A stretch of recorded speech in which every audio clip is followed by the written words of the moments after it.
Which domains for data science have the most jobs?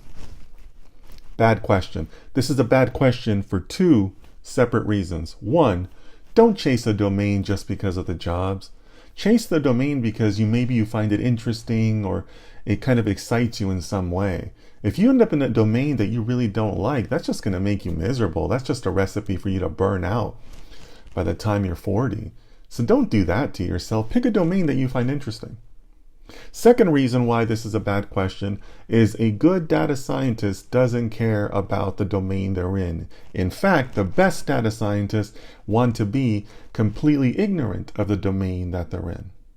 As I mentioned in some of my content before, a really good test of a data scientist is that they should be able to get a data set with no column names, no prior knowledge, just A, B, and C, D for all of the columns, and that data scientist should be able to tell you something about that data set.